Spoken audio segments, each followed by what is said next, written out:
Bonjour à tous, bonjour à toutes. Très heureuse de vous retrouver en bonne compagnie aujourd'hui puisque, comme vous pouvez le constater, Laurence Guillemont-Reynaud est avec moi. Alors, je ne présente plus Laurence depuis le temps que je vous en parle et depuis le temps que vous voyez sa bobine sur la page de la Cuisine Thérapie. Laurence est bien sûr une ambassadrice Cuisine Thérapie, c'est aussi une marraine donc qui apporte son soutien pédagogique aux nouvelles personnes qui rentrent dans la formation depuis 2021. Et j'ai eu envie d'accueillir Laurence pour qu'elle nous parle de comment la cuisine thérapie pouvait aider les personnes qui ont des traumatismes. Alors pourquoi? Tout simplement parce que Laurence est psychothérapeute. Alors je te laisse peut-être, Laurence, nous dire quelques mots et surtout nous rappeler c'est quoi exactement un traumatisme. Tu peux nous dire ça? Bien sûr. Alors, un trauma, c'est quoi? On peut définir un traumatisme psychique comme l'ensemble des dommages d'ordre psychologique qui résulteraient d'un événement subi de façon dramatique ou de toute forme de violence qui serait éprouvée moralement ou physiquement. Ce qui est important de préciser, c'est qu'on distingue deux sortes de traumas. Un trauma simple, qui est issu d'un événement unique et non répété dans le temps, et un trauma complexe, qui lui est une accumulation d'événements traumatiques répétés dans le temps. Ça peut être de même nature, ça peut être de nature différente, ça peut être relativement concentré dans le temps ou alors au contraire étalé sur de nombreuses années. Alors, quand on parle de trauma, d'événements dramatiques, on peut parler de viol, d'accident de voiture, d'être victime d'un attentat, mais aussi d'accouchement, mais aussi de nombreux déménagements qu'on aurait pu vivre dans l'enfance, et aussi toutes ces petites phrases assassines qui ont été répétées quand on était petit. T'es nul, on t'a trouvé dans une poubelle, t'as des gros mollets, t'as des grandes oreilles, toutes ces petites phrases, ça peut effectivement déclencher de l'insécurité et surtout déclencher un trouble de l'attachement, un attachement insécure, et développer par exemple par la suite une angoisse de fond. D'accord. Donc en fait, ce que je comprends, c'est que quand tu parles de trauma, c'est pas forcément le gros truc sur lequel tout le monde est d'accord pour le considérer comme un trauma. Ça peut être aussi des choses qui semblent peut-être plus mineures, mais qui ont un vrai impact chez la personne considérée. C'est ça? Tout à fait. Et alors, c'est là où c'est un peu bizarre, c'est qu'on appelle un trauma répété une fois comme un viol, par exemple, qui se passe une fois dans la vie, c'est un trauma simple. Le trauma complexe, qui va déclencher un trouble de l'attachement, ça va être toutes ces petites choses qui vont être répétées, subies. Et plus on est tôt dans l'enfance, plus on va parler de part précoce, ça va faire que la personne, à l'âge adulte, va avoir difficile à pouvoir mettre des mots pour exprimer ses émotions, et elle aura que des ressentis corporels. Pourquoi? Parce qu'un enfant, quand il va naître, il va sortir du ventre de sa maman et il va pas dire spontanément « Oh, ben tiens, il fait un petit peu froid, là, j'aimerais bien une petite couverture » ou « J'aimerais bien, oh, j'ai un petit peu faim, là ». Non, l'enfant, il va s'exprimer par des pleurs, il va s'exprimer par des cris, il va faire des grimaces. Et si ces émotions, à ce moment-là, de peur, de tristesse, de colère, ne sont pas accueillies, il va la refouler et il va mettre en place un mécanisme de défense, un mécanisme de protection pour qu'à ce moment-là, la blessure soit moins forte, pour le protéger de cette blessure d'abandon, ou qui va vivre, lui, comme un abandon ou comme un rejet. Parce que chaque personne va vivre de façon différente ses ressentis. Et ça va faire naître des croyances limitantes, ça va développer des comportements d'évitement, comme l'amnésie, ce qui fait que parfois on dit, non, là j'ai un trou, je me rappelle plus du tout, qu'est-ce qui s'est passé de tel âge à tel âge, je sais plus. Donc ça, c'est une amnésie. Le cerveau coupe, dissocie pour ne plus souffrir, pour ne plus vivre cette souffrance. Ça va développer aussi du déni, des TOC, des phobies, des addictions, work addict, sex addict, les jeux vidéo, la cigarette, la drogue, des troubles du comportement alimentaire, des ruminations mentales. Bon, voilà, la liste est longue. Et alors, du coup, Laurence, comment la cuisine thérapie peut aider ces patients qui souffrent de trauma? Comment toi, tu les accompagnes avec la cuisine thérapie? Alors, en passant par le corps, la cuisine thérapie va vraiment ouvrir une porte d'entrée sur un formidable terrain de travail thérapeutique dans les traitements de ces pathologies. Pourquoi?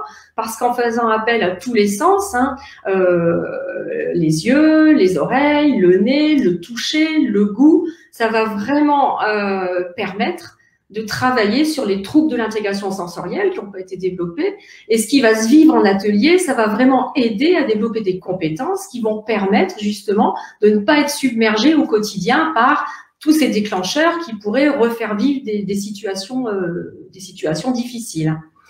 Ce qu'il faut pas oublier, pas perdre de vue, c'est que toutes ces personnes qui souffrent de ces troubles de comportement, d'angoisse, d'anxiété de fond, ce que j'ai oublié de dire aussi, par exemple, c'est que la colère qui est refoulée, ça va engendrer des maladies auto-immunes comme la sclérose en plaques, la fibromyalgie, voilà. Les maladies de Crohn aussi, c'est des colères refoulées. Donc, faut pas oublier que toutes ces personnes qui vivent ça, elles peuvent se sentir isolées du reste de la société. Et en vivant un atelier de cuisine, l'atelier peut en lui-même devenir un lieu de sociabilisation. Parce que cuisiner, patouiller, toucher des ingrédients, les mettre en forme, les mettre en place, c'est vraiment partager le fruit de son travail, de sa créativité aussi et peut-être d'une passion. D'accord. Et alors du coup, concrètement, est-ce que tu aurais un exemple pour qu'on puisse vraiment comprendre ce qui peut se passer dans un atelier de cuisine-thérapie exercé par une psychothérapeute spécialisée sur les traumas? Tu aurais un exemple à nous donner pour nous Alors, j'ai un exemple d'une personne qui est polytrauma, un majeur protégé, donc qui est sous tutelle, qui a été battu et violé par son père, qui n'a aucun souvenir avant ses 16 ans, donc complètement dissocié, coupé de ses émotions. Oui, c'est un homme. Oui, c'est un homme. On va l'appeler M. L'atelier pour lui a été vraiment libérateur parce qu'il a pu, en choisissant donc le thème de l'asperge ose tout, il a pu avec sa création symboliser vraiment ses ressentis. Par exemple, donc il a pris les asperges, il a épluché les asperges, il a fait avec les épluchures une espèce de boule qui représentait son cerveau. La planche de bois représentée, donc sur laquelle il a posé ses épluchures, représentait les coups de bâton qu'il a eu dans le dos. Le jambon qui était à disposition représentait les lambeaux de son cœur, les petits piments représentaient l'aigreur, la brûlure. Et à la fin de la création, il a planté l'asperge qui représentait le phallus de son père. Donc, vu ses émotions, la peur, la colère, la tristesse, il s'est vraiment autorisé même à un moment à libérer de la tristesse, à libérer des larmes.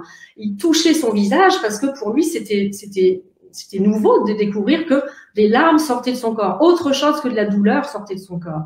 Et ça lui a fait aussi prendre conscience qu'il pouvait dire stop, qu'il pouvait dire non, qu'il pouvait se respecter. Quand il a balancé de la main l'amas du cerveau et du phallus, cassé l'asperge, c'était vraiment une façon pour lui d'exprimer que je peux dire stop maintenant, j'ai grandi, je suis devenu un adulte.